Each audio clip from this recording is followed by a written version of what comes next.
Well, it's been an interesting last 24 hours in Philadelphia. They signed their magic piece that they needed. We'll see what that magic piece does for them in their season this year.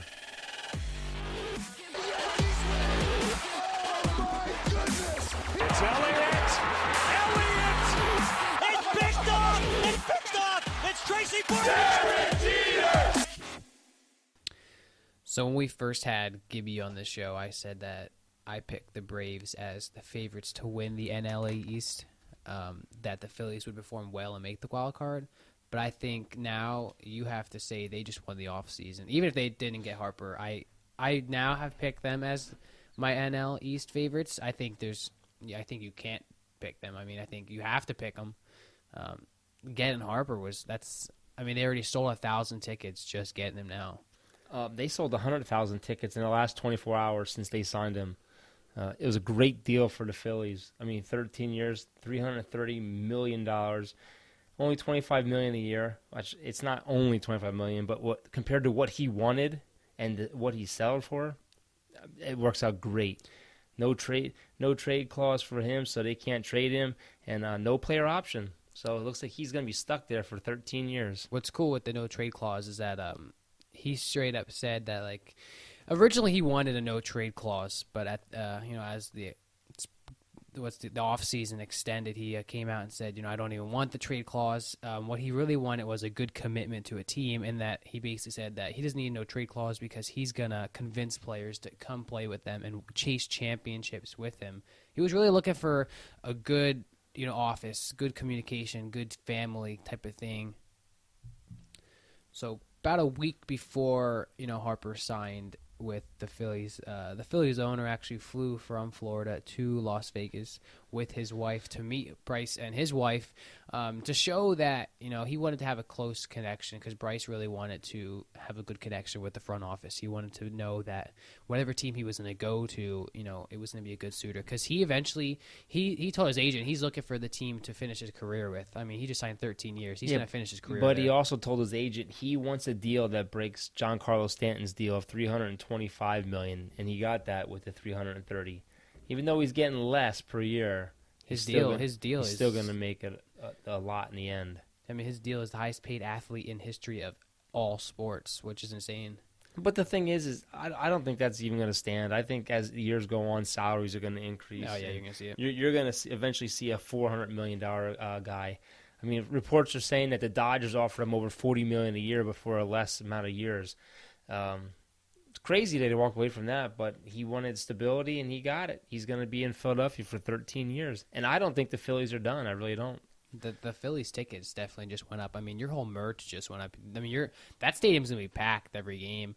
It's only $330 to right field, just to throw that in there. So, I mean, that's a great place. He's more of a pull hitter than anything, so that's a great place to be for Harper. Well, it's going to be a big financial return for the Philadelphia Phillies.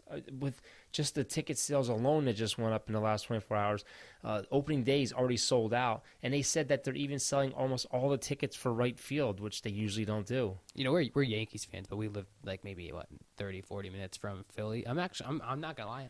I'm excited. I feel you got to be excited for the Phillies. I mean, to see Harper come to where we live, that's cool for our community. That's cool to see. I mean, you have the Sixers that are doing well. Now you have the Phillies doing well. Eagles are doing well. So we'll talk about the Eagles. No, but what's cool is that, on average, he's only getting about $25.4 million, which he wanted a lot more. Like you said, this helps the Phillies, and this really helps them chase other players in the next couple off seasons. I mean, you have Mike Trout, who's going to be a free agent in 2021 after the 2020 season. All right, so now this becomes real. People around here, we always hear, "Oh, Mike Trout's going to come to Philly. Mike Trout's going to come to Philly." Like, this is a real thing now. You can't say Philly can't afford him, because that saved them. Well, they can afford anybody they want to pay. I mean, there's no salary cap in baseball. I mean, there's only the luxury tax if they go over to $200+ million, which, if they want to win, it's going to benefit them to spend the money. And with the return from the fans coming and everything else, it's going to pay off for them. Like I said, it's a great deal for them. It's a win-win for everybody. And plus, he stays in the East, and he has to face the Nationals several times this year. What's crazy is that, like, Harper is maybe just starting his prime. And what you're getting out of him is a 6-time All-Star already, and he's 26, something like that, in that area maybe. I mean, he started out the year slow last year. I think it was batting like 214 until the All-Star break, and then he batted over 300 after the All-Star break. So if he gets a fast start, I mean, he's missed a little camp. I'm sure he's been staying in shape, but he hasn't seen any live pitching probably. So hopefully he gets caught up fast and things pay off for the Phillies. I mean, the Phillies won today 7-3, and I see the Nationals won today 5-4. Yeah, but like, what's awesome is, Adam Harper again, a 6-time All-Star. He's been in a couple home run derbies, has won one, and he's an MVP. I clearly say the Phillies beat everybody in the offseason this year. They have, before this offseason even started, the Phillies had a legit good team, a young core team that almost made the playoffs. That should have made the playoffs last year. Well, as long as their bullpen doesn't let them down. Which I don't think it will. I mean, I think their bullpen picked up some really good players this year, and their bullpen is still has a few good players in there from before. Well, you're only as good as your next pitch. I mean, the Yankees had one of the best bullpens last year, and they let them down a few times. You're going to have your ups and downs. It's just going to be a matter of what you do and what Gabe Kapler does as far as making the right decisions with the bullpen. I'm telling you, the Phillies are going to be a different team this year. Number one, because Harper, complete, like we said with Machado going to the Padres, it changes your momentum. I think that you have Harper now. You have an elite shortstop that you got now. You have JT at home plate, which is huge. And you got Robertson in the bullpen. Like, you have a lot of players now. And you still have Jake Arrieta. You re-signed Aaron Nola. Like, this team's legit now. I mean, Kimbrel's still sitting out there. And Dallas Keuchel. But I don't think the Phillies are going to go after either one of them.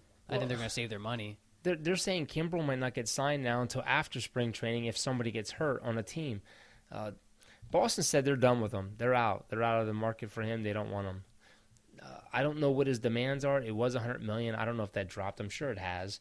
But it's going to come down to who's going to need a closer. Or is he willing to go to a setup man role like a Betances if he goes to a team? Like, that'd be interesting. I mean, if the Phillies got him, oh, my God, man, that's going to be huge.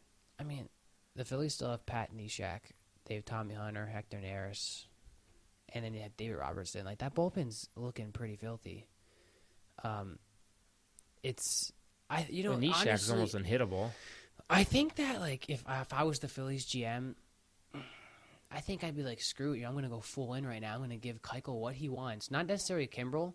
If you throw Keuchel in there, they're World Series favorites. Well, I believe that they are all in right now. I mean, just dropping $330 million over 13 years, I think they're all in. I think all the pieces are there.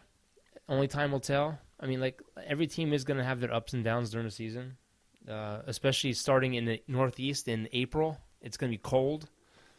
It's going to be difficult to be pitching up here and hitting up here in April. Yeah, I mean, all I'm saying is that, like, when Philly gets hot, you're going to have a lot of home run hitters. You have Franco, you have Hoskins, you have McCutchen, Segura, you have Harper. Like, there's going to be it's crazy to see that. I mean, just a few years ago, Phillies were so young and not a well team.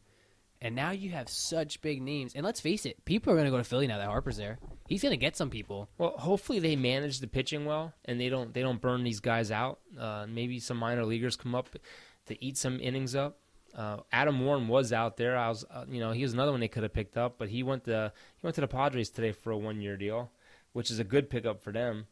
It's only a $2.5 million deal, but Adam, he's a good middle reliever that'll eat innings up in between starters and getting to the back end of the bullpen. I truly think Mike Trout loves L.A., and I think that he would love to play for L.A., but I truly believe that if he gets a chance, he's going to come play with Harper and Billy. Well, and there's a lot of pressure on him. There's been a lot of questions about him coming to Philly because this is where he hangs out in the offseason. Yeah, I mean, he's from Jersey. He comes over. He's an Eagles fan. Always He's at a Eagles Sixers fan. Yes. So there has been a lot of speculation, and he's been getting a lot of questions this year. And he's like, look, I'm still under contract with Anaheim. I mean, L.A. must be nice. I mean, you get to train under Albert Pujols, but, like, I mean, you get the option to come to your hometown and play with Harper and that team to win. I mean, that's like almost like Golden State. You think about that. All the super players that they have. That's exactly what I compare it to right there. Yeah. All right, so with the departure of Bryce Harper, will the Nationals be good? In my opinion, I think they'll be fine. And here's why. Absolutely. Here's why. I think that the Nationals are going to have a hard time to compete with the Phillies and the Braves, but at the same time, anybody can get cold while a team gets hot. With Bryce Harper on their team, the Nationals went to the playoffs 4 times and didn't win 1 series. Okay. Now, the Nationals, to begin with, had a great start in pitching. Okay, last year you had Gio Gonzalez, you had Strasburg, and you had Max Scherzer. And now this offseason, you pick up one of the top free agent pitchers in Patrick Corbin. I think they have probably the best starting rotation in baseball. I think so, with too. Scherzer, Strasburg, Corbin, Sanchez, Hellickson, Ross. I mean, they have. Yeah. Now, these are some other notable pickups they had this year. Okay, they picked up Yan Gomes and Kurt Suzuki because they lost their catcher. Not big name catchers, but Yan Gomes, great defend catcher. Okay, not really good bat, but he's one of the best catchers at blocking the balls. Okay, they picked up Brian Dozier to put at second base, and you still have Trey Turner at short, so that's gonna be a good combo there. They've Trevor Rosenthal. You still have Ryan Zimmerman at first base, and then you have Anthony Rendon at third base, who tore it up last year.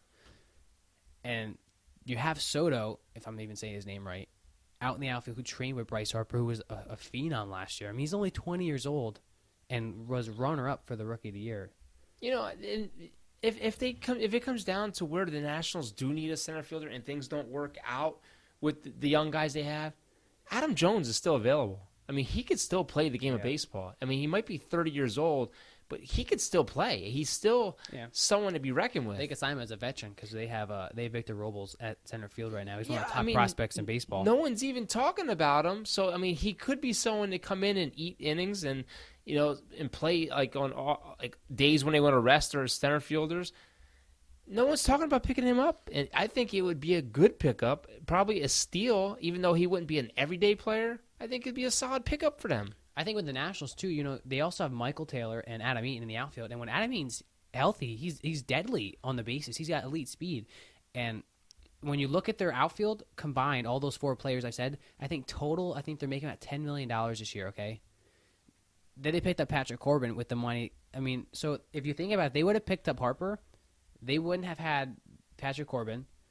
They wouldn't have had some key piece that they picked up this year. They would just be stuck in the same situation that they were in last year and the year before that, competing with the Phillies and Braves. I think letting Harper walk, even though they're going to face him a lot in the rest of his career, was huge because now they save money, picked up a top pitcher and free agent, and are set for the future. Yeah, I'm like I said several times on this podcast, this division is going to be amazing. It's going to be awesome to watch. Between the Phillies, the Nationals, and the Braves, I mean, the Mets, they're not going to have anything. The Marlins, they're still rebuilding. I just got to say something real quick, okay? Every time I talk about the Mets, Rudy has to have Rudy is a friend of ours, okay? He always trashed me about talking about the Mets. I just want to make it clear, I'm not a Mets fan. I'm not saying the Mets are any good.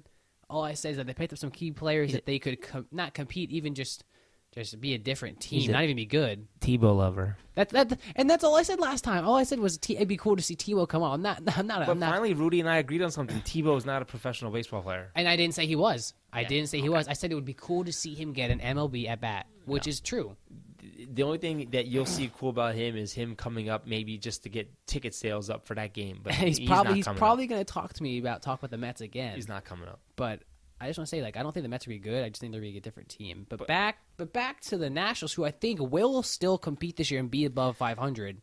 Yeah, I mean, the Nationals, they put it all together all season long. They just struggle in the playoffs. If they can put it together, I'm telling you, it's gonna be a shootout between them, the Phillies, and the Braves for that division. It's going to be interesting because you're going to see somebody with probably 90, 95 wins that's either going to be a wild card or not get into the playoffs.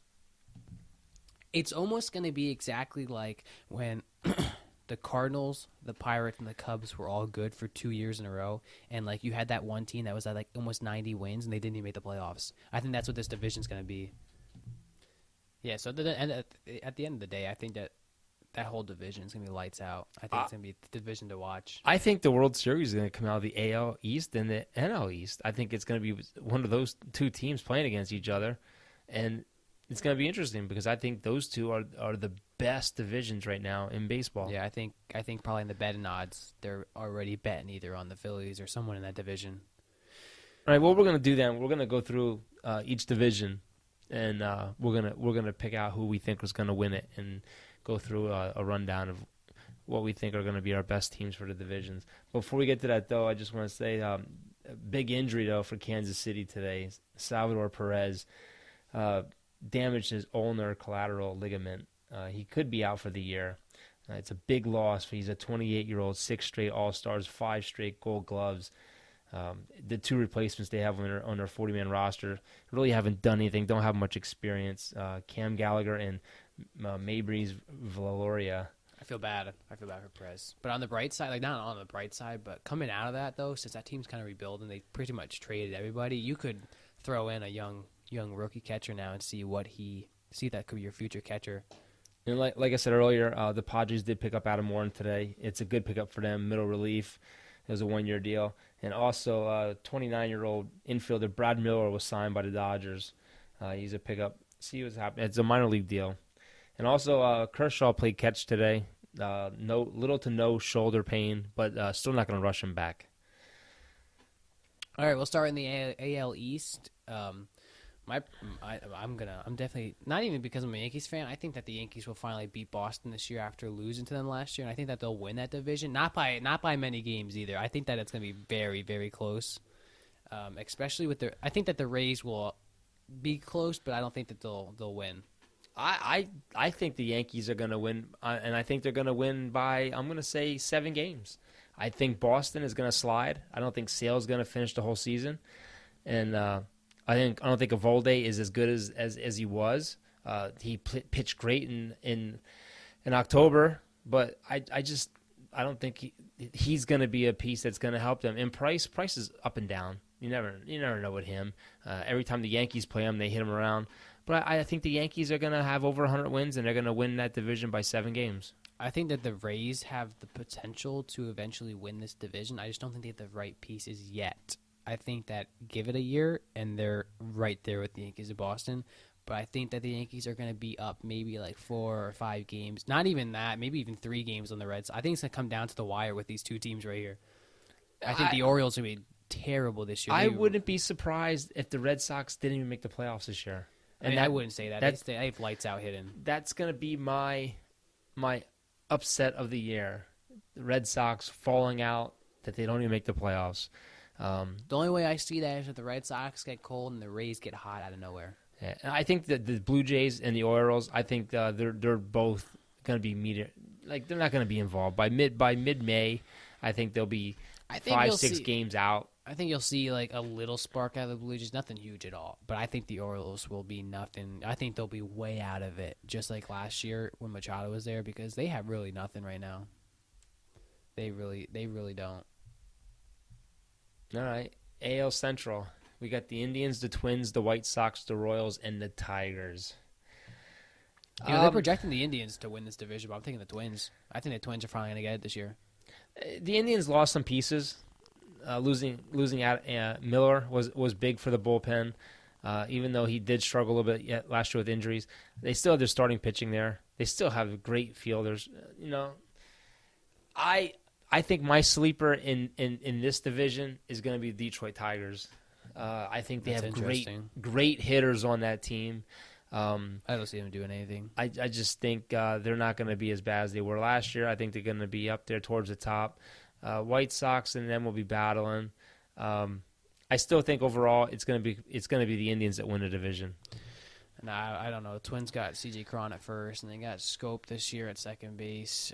I think they got Ronald Torreyes too. I mean, nothing. Not saying he's gonna be good, but they just gave their shortstop an extension, Polanco, and then they have Sano, who hopefully will have a better year this year, and then they also have Kepler in the outfield. They just also gave they gave him a huge extension, and you can. I mean, Eddie Rozier. I mean, I think that Buxton hasn't been batting well, but I see the Twins finally win in this division. They get close every year, and I think that they're at least see them in the playoffs. The Tigers got Cabrera back healthy. They got Josh Harrison playing second base. They got Jordy Mercer. They got the Pittsburgh connection together playing the middle infield for the Tigers. I think they have a lot of good weapons. Stewart's good in the outfield. Nicholas Castellanos, he's a good hitter. Jacoby Jones is another one. He's a flyer. It's going to come down to their pitching like everything else, but I think with their hitting that they have, and if they can get some, if Fulmer can pitch without injury, and Jordan Zimmerman, Fulmer's good. Yeah, and they got Matthew Boyd. They can eat up a lot of innings. Matt Moore, he's good. Tyler Ross. If they can get good pitching out of these guys, with Shane Green, I think he's going to be their closer now. I think that they're going to be someone to contend with. I really do. I watched them play the Yankees the other day in a spring training game, and they had their starters in, and the Yankees jumped up 4-0 in a blink of an eye, and then they couldn't get out of the bottom of the second inning. I'm going to make this call this year. I'm not saying they're going to win the division, but I think the White Sox aren't going to just be better this year. I'm going to call it they're going to make a huge jump and be over 500 this year. You have Castillo at catcher, and then you have Abreu and Alonso at first base, which is actually a good combo there. But then you also have Anderson at shortstop, who's been getting better and better every year. I truly think that the White Sox have something brewing. They have a lot of money. I mean, there's still some free agents out there, too, that they could sign. But I could see them being a whole lot better compared to what they've been over the years. I don't know why. I've just really got a feeling. Yeah, it's going to be interesting with the Indians, though. They have a couple injuries. Francisco Lindor, that's a concern. I mean, I think he'll be back in time, though. I think their pitching is going to be amazing again with Corey Kluber, Carrasco, Bauer. That's if they even still have Corey Kluber. They talk about trading him all the time. I think it's too late. They're not going to trade him away. I think they're going to keep him. They got Brad Hand. They do have the pitching. Can they stay healthy in the infield and stay healthy with their main guys? They got rid of a lot. They got a lot of some key pieces there. I think that they're going to win that division. I think it's going to be a shootout, but I think they're going to win it. Right. Let's move on to the AL West. You have the Angels, Astros, Athletics, Mariners, and Rangers, which could possibly be another good division if the Angels can. It's funny with the Angels, they get good, and like right after the All-Star break, it's like they just right into the ground and never make playoffs. Well, I think the Astros are going to win this division again, and I think they're going to win it without any competition from anyone. I think the Athletics will be close. I think them and the Angels will battle it out for that second spot, but I could see the Astros easily winning that division by 10-plus games. I definitely agree with you that the Astros are going to win that division, but do not sleep on Seattle or Oakland. Oakland was in the wild card last year, but I think that Oakland has. I don't know. The Rangers, we won't even count them in. If they win 70 games, they're lucky. They're in a total rebuild. Yeah, they have nothing. They're trying to build that team up for when they open up their new stadium, and I believe in 2021. They're not going to be in. I think Lance Lynn is their best pitcher that they have on their team right now. And I think they're going to be out of it. But the Astros, I think easily anywhere between 96 to 100 wins. Easily. Now that I look at the Seattle's team, and I forget who they trade and everything, I kind of take that one back. I'm not going to lie. I think that the Astros will absolutely win this division, but I think the Athletics will be right behind them, beating the Angels for that second spot. I just think that Chris Davis had a great year. And Chapman at third, he's like amazing to watch. You also have Olsen at first. I think that this is going to be a good team to watch. I definitely do. All right, let's move on to the NL East. Wait, before we go. We got the Yankees. Okay. We got the Yankees, Cleveland, and Houston getting in. Who do we have as our wild card? Oh, in the AL. I'm going to say. So I picked the Yankees to go in. I picked the Twins to go in. I'm going to say the Athletics. And I'm going to say the Rays with the upset. Wow. I'm going to say it's going to be the Indians and the Red Sox, because I think the Yankees are going to win that division with the Twins winning the AL Central. All right, now we'll do the National League, and then we'll come back, and then we're gonna pick. This is where it gets hard because the NL East, I've had my ups and downs. I truly believe that the Braves are a lights out team, but I'm gonna go with the Phillies. I think the Phillies are gonna win that division. I think that they're gonna win down the long stretch. I think. Okay, you got the Phillies. I am not going to second that. I'm going with my gut. I'm going to go Nationals. Are you serious? I think the Nationals have a lot to prove now, and I think they're a little bit bitter about losing Harper, and I think they're going to do everything in their power to beat the Phillies.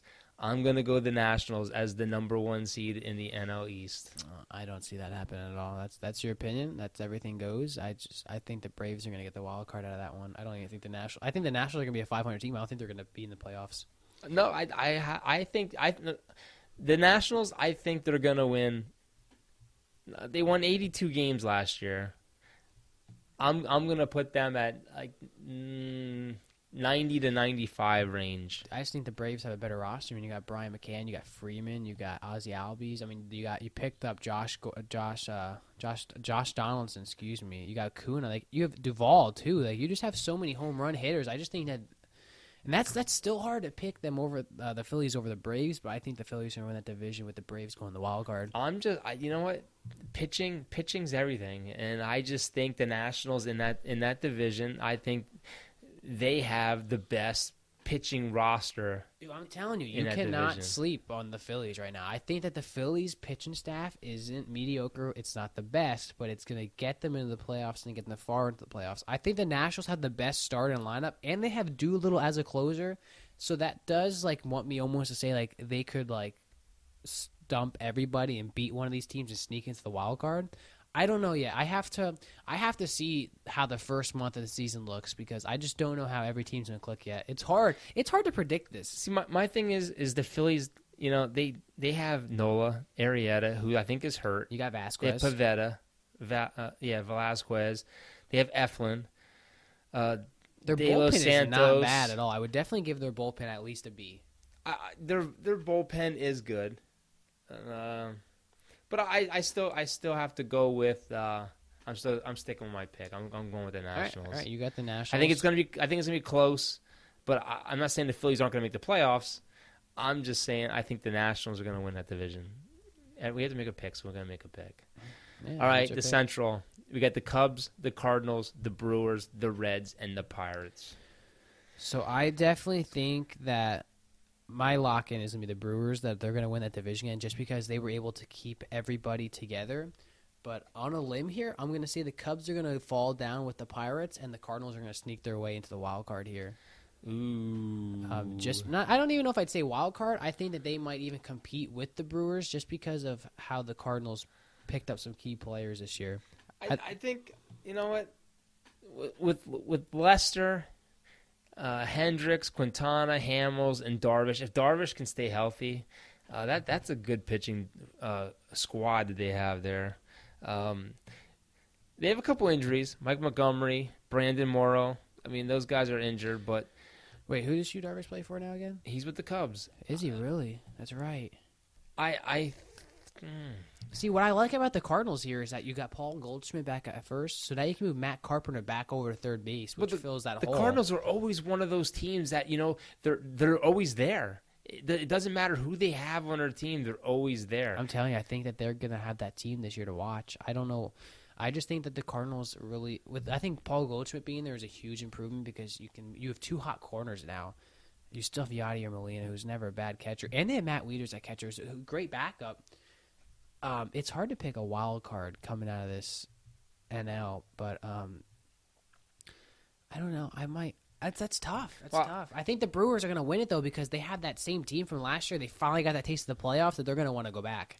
It's going to be interesting. I think the Reds are going to be pretty decent. I don't think the Reds are going to be contenders. I think they'll be 500 maybe, but I don't think they're going to be contenders. The Pirates, I see the Pirates maybe getting 75 to 78, maybe 80 wins, maybe.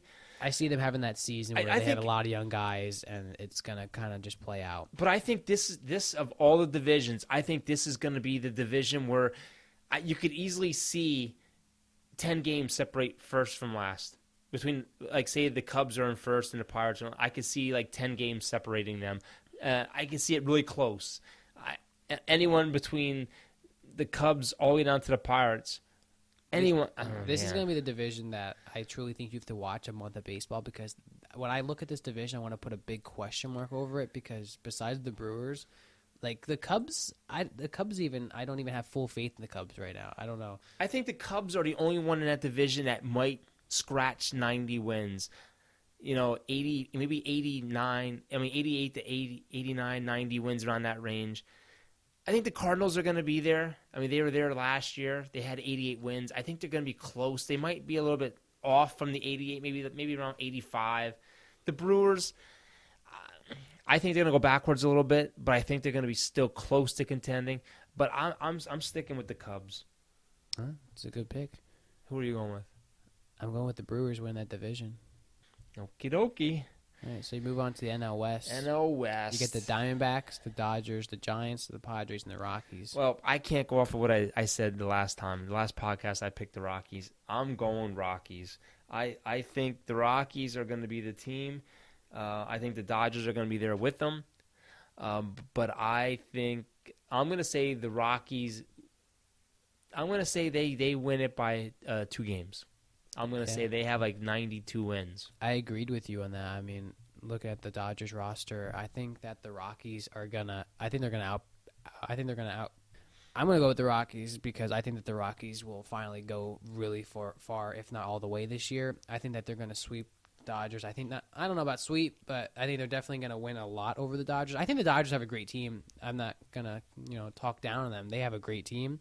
I just think that they lost a few pieces. They traded some pieces away. And I think the Rockies, they made a smart decision giving Arenado that big deal. Well, kept everyone together. I think the Diamondbacks, the Padres, and the Giants, I don't think any of them are going to scratch 80 wins. No, the Rockies, you got Daniel Murphy still. You got him back. You have when you look at the Rockies roster, Trevor Story, you have Arenado, you have Blackmon. Like, you have all these great batters. I don't see anyone beating them. Like, I see them going – I see them win that division by a lot. I think that the Dodgers are going to really try and win it. But I don't think a lot because the Dodgers do have a good team. They have great pitching. Yeah, they do. And it's going to come down to Kershaw, how much they can get out of him as well. But I still think they have enough pieces there to compete for that division. But I think it's not going to be a landslide, but I have the Rockies winning it. It's going to be close. Yeah. But all right, so I was going to say in that division, I definitely have the Rockies winning. But I'm really intrigued to see how the Diamondbacks play out this year and how the Padres play out with Machado. But yeah, I'm definitely taking the Rockies in that division. All right, and now we need to pick wild cards. My wild card team is gonna be the Braves, and I don't know. I don't think the Dodgers are gonna get in. I think the Dodgers are gonna lose to either the Cubs. I'm gonna go with the Cubs and the Braves. I think the Dodgers will have an off year this year. You have Seager coming back from a big injury. I don't think he's gonna perform right away. I'm going Phillies as your wild card. Yep, I'm going Phillies and Dodgers. I'm not gonna lie. Like when you try and do this yourself, because you always have like those people in MLB that come out with stand-ins every year. This isn't easy to do because you don't know how anybody's gonna perform. Like on paper, you got the best team. Who'd you pick for your wild card? The Cubs and the Braves.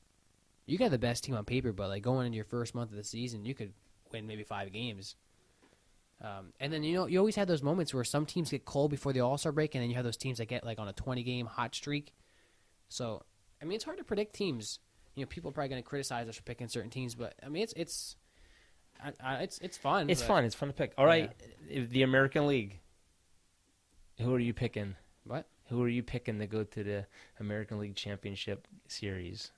Oh, I don't know. I had a hard time just picking the stand-ins. I think we're I'm a little going too deep now. Yankees versus Houston, with the Yankees as the number 1 seed.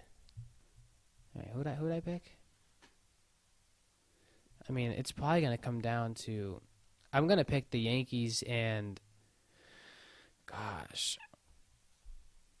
Yeah, I'm going to go Yankees and Astros. They're going to have a rematch, I think, from like 2 years ago. I think that's definitely going to be the teams to watch. That's if the Yankees stay hot. Okay, for the National League... I think it's going to be the Cubs lost a quick wild card last year. I think it's going to be the Cubs and the Phillies. I think it's going to be the Cubs and Phillies. And I'm not going to lie, that'd be a cool game to watch. I'm going to go. Man, I'm really spitting into the wind here, But I'm gonna go Nationals.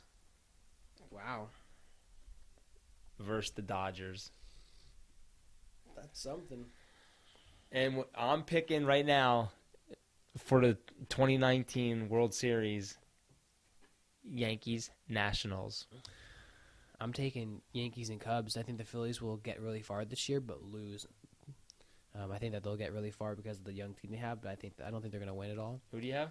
Yankees and Cubs, and I have the Yankees winning the World Series of 2019. Yep. Sorry, Pete. I have your Nationals going down to the Yankees in 6 surprised games. you even picked the Nationals to go that far. We're probably going to get a lot of hate. Yeah, typical Yankees fans. I don't care. Taking the Yankees all the way. But I think that they're going to. I think they have a solid team. I picked the Nationals, and I think Pete's going to be happy, but I picked the Nationals. And they're projecting the Yankees to be the best team in baseball this year. I think the Yankees will be one of the best teams in baseball this year.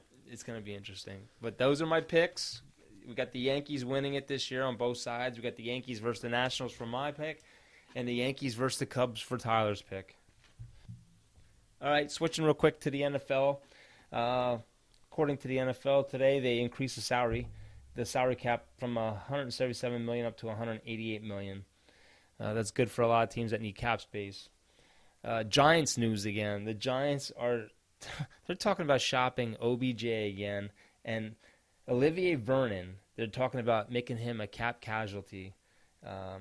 That's insane, especially since they ranked 30th last year with only 30 sacks on defense. Vernon has 2 years left on his deal at $31 million. He's projected to make $15.5 million next year. If they do cut him, they're going to have $11.5 million in cap space with his cut, and it's going to be $8 million in dead money. That's crazy. They're also talking about drafting a quarterback, keeping Eli around, and they really like that Haskins. I think that'd be a good pick for them. Yeah, I think it would be too. I think it's going to be a dumb move though to get rid of OBJ with the weapons they have there. I think if they, if I was the GM there, I don't even know if I'd draft a quarterback. I think they have some quarterbacks there. You can always get one in free agency. I think they need to be drafting offensive line. I think if they get two or so more offensive linemen on that team that are good, that's going to be a team to reckon with. I don't know. Sometimes when you draft a young quarterback, Baker Mayfield didn't have the greatest line. Look at Tyrod Taylor. He was running for his life. But you put Baker Mayfield there, and he was, for some reason, confident, I guess is the word I want to use. But, I think it's smart to bring Eli back because if they do draft a quarterback, he can train under them. Well, they're talking about they want to get Haskins from Ohio State. And he's a great quarterback. I saw what he did against Michigan. And they want to do it exactly what Kansas City did with Mahomes. Have him sit out a year. Have him sit behind Eli. And then get rid of Eli. And then go from there. That's not a bad move to do. I think you keep Odell. I don't know why you'd want to get rid of Odell. He's one of the better receivers in the league. You keep Odell. You keep Sterling Shepard. You keep Saquon. You keep that core together. They extended Odell last year. What's the point of extending him if you're going to get rid of him? Yeah. You're just going to have dead money trading him.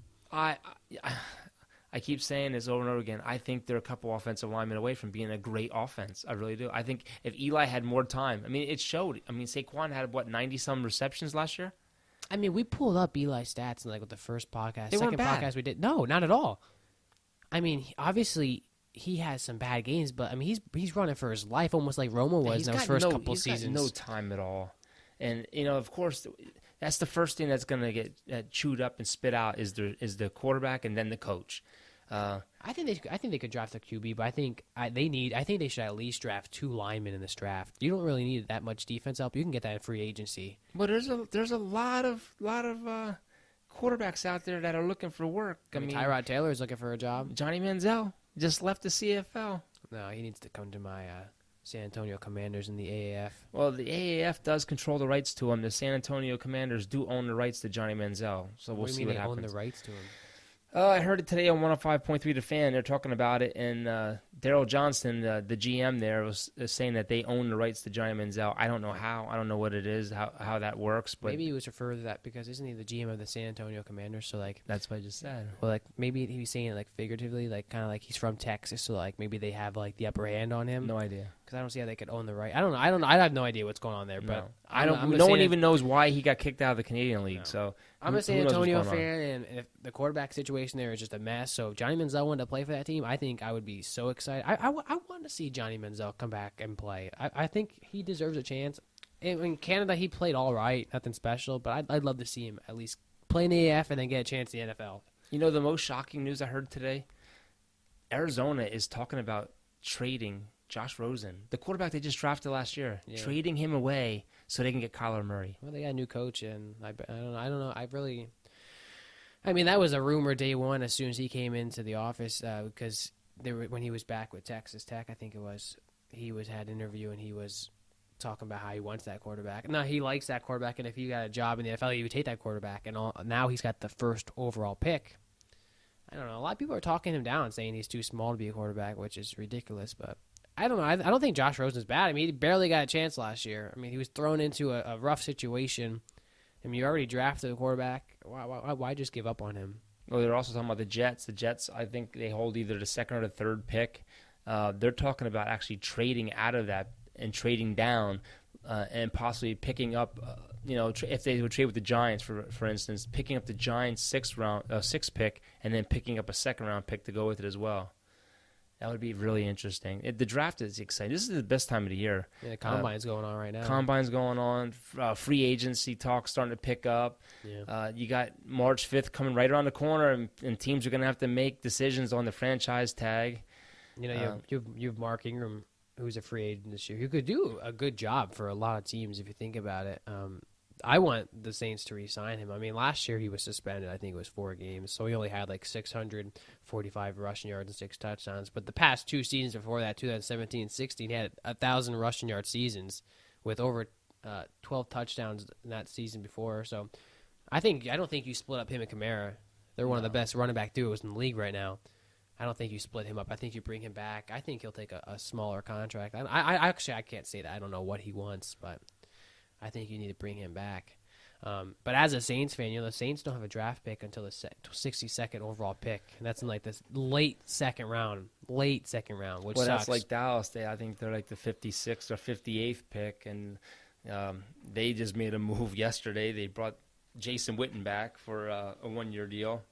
It's like $3.5 million, but with all the incentives, with games he's played, it could be a $5 million deal. I heard he said he's more than welcome to take limited snaps, dude. I think he's going to be there more as a coach than anything. Yeah, I think it's a good move. I think it's going to help them get Blake Jarwin and Schultz ready to go, and I think it's a good move. I think DeMarcus Ware is serious about coming back. That would be awesome, too, because we lost Randy Gregory and David Irving to substance abuse or whatever they did as far as failing tests.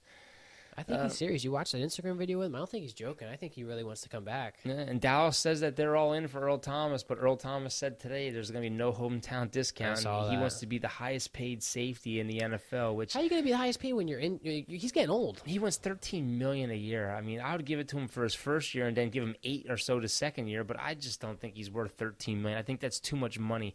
And the Cowboys have a lot of things they got to think about before they go pulling the trigger on something like that. I definitely think when Earl Thomas starts, he's one of the best safeties in the league, but I mean, coming off 2 big injuries, and he's getting up there. I mean, obviously he's not old, but in football world, he's getting old. That's just too much. The Cowboys still have to work out a deal with DeMarcus Lawrence.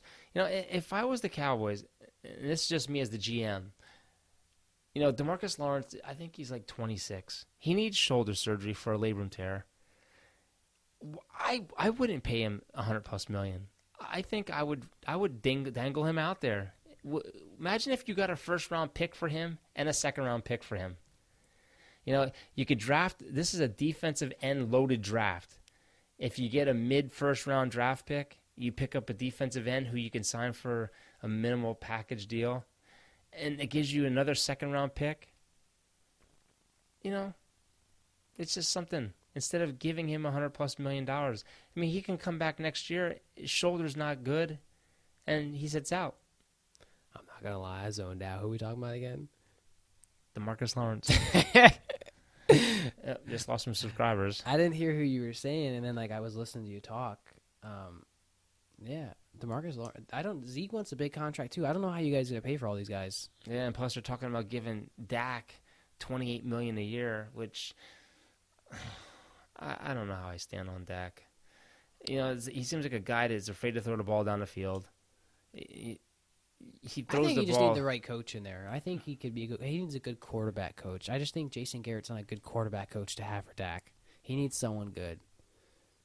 I don't know. They have to make a lot of changes. I just, Kellen Moore's going to be offensive coordinator this year, but is it going to be really him calling the plays, or does Jason Garrett have his little hands in there making the plays? It's I hope it changes. I hope they throw the ball. I mean, this is a passing league, and Dallas's whole system is run, eat the clock. But you're not going to average more than 20 points a game doing it like that. You gotta air it out. Yeah. You gotta open it up, make it more exciting. Yeah.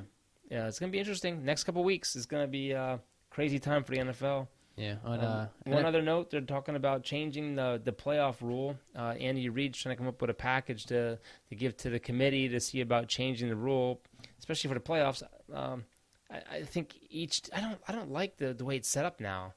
I think every team should get a possession, whether they score in the first possession or not. I mean, you played a whole season, and then Kansas City just really got screwed out of that whole thing. You lose the coin toss, basically you lost the game. I mean, as a fan, when you're watching a game, when you lose that coin toss in overtime, there's a 75% chance you're losing right there. Yeah, I mean, I think they got to change that, and I'm a big fan for when you get down to the 2-minute warning in the fourth quarter. I think when you get a first down, they should stop the clock until they spot the ball.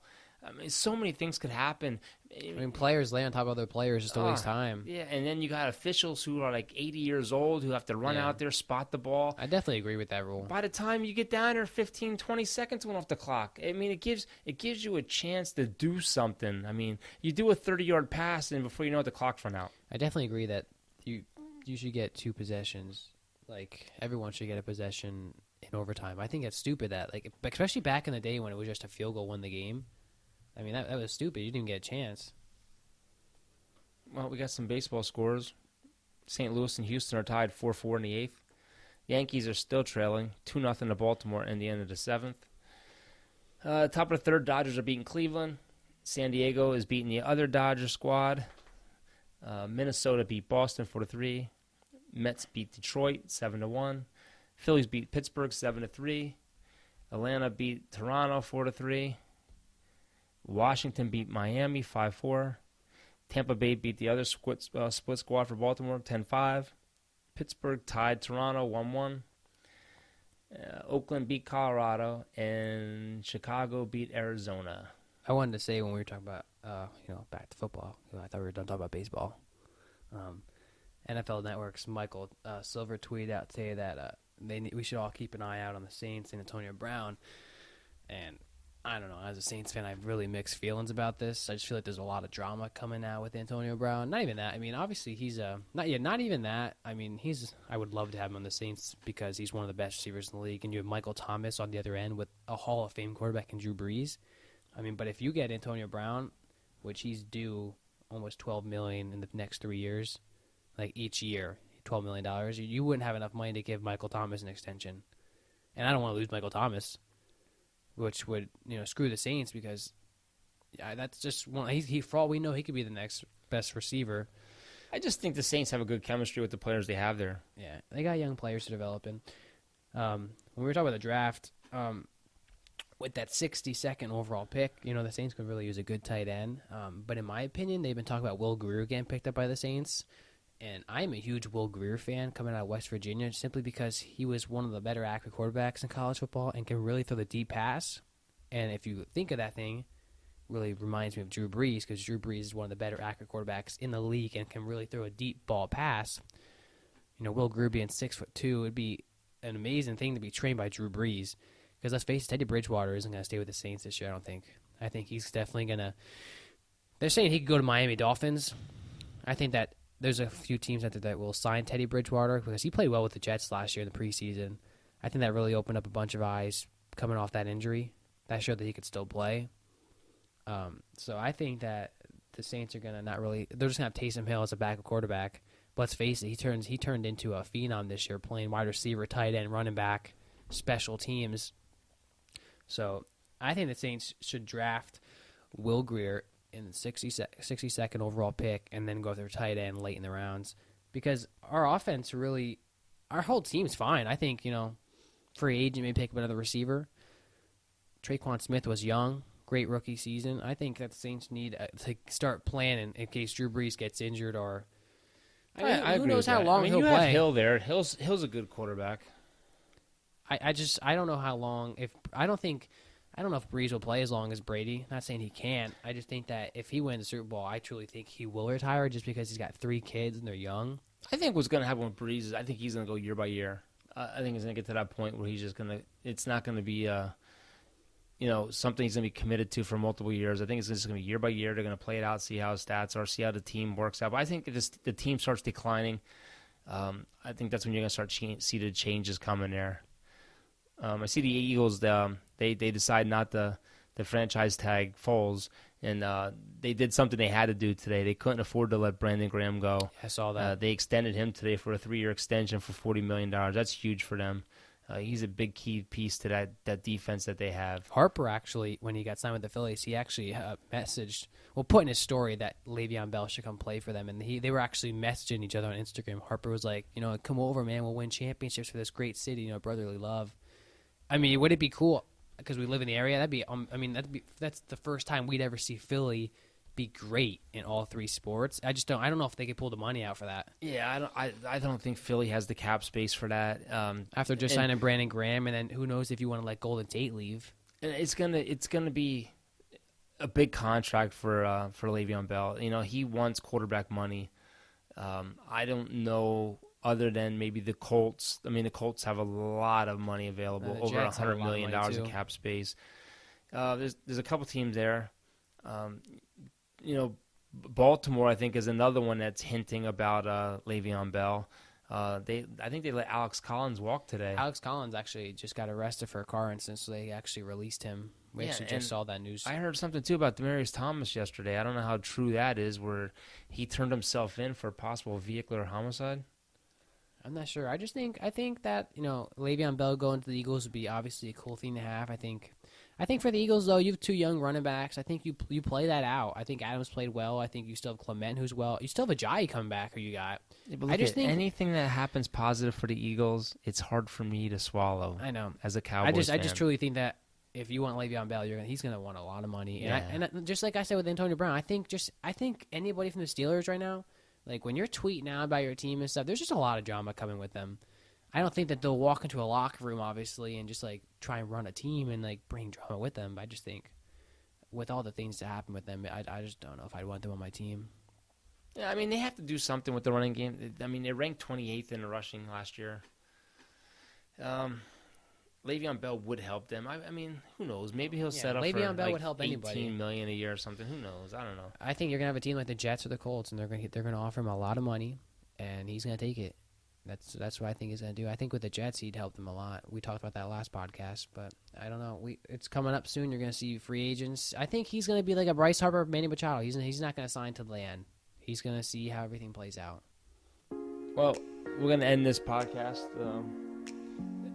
Up in the coming weeks, we have a couple special guests coming on. We're gonna have a guest on from down in Texas. He actually writes for the Texas Tech down there.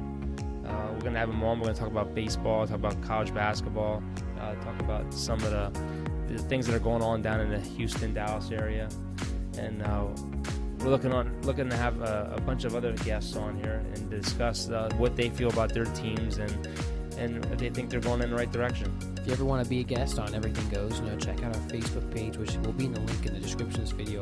It's Everything Goes with a Z at the end of Goes. Just let us know if you want to be a guest. Don't forget to like that page.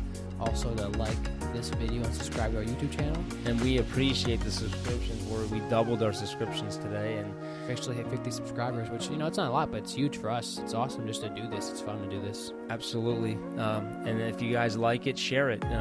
Spread the love, spread the word, and keep liking those videos. And, give us the feedback. The feedback's huge. Let us know if we're doing anything wrong. And, if you want you want to hear us talk about anything you like, just let us know. We'll talk about it. We'll look into it. But we'll see you guys next time. We hope you enjoyed this show, and we enjoy having you guys. Get ready for the snowstorm coming.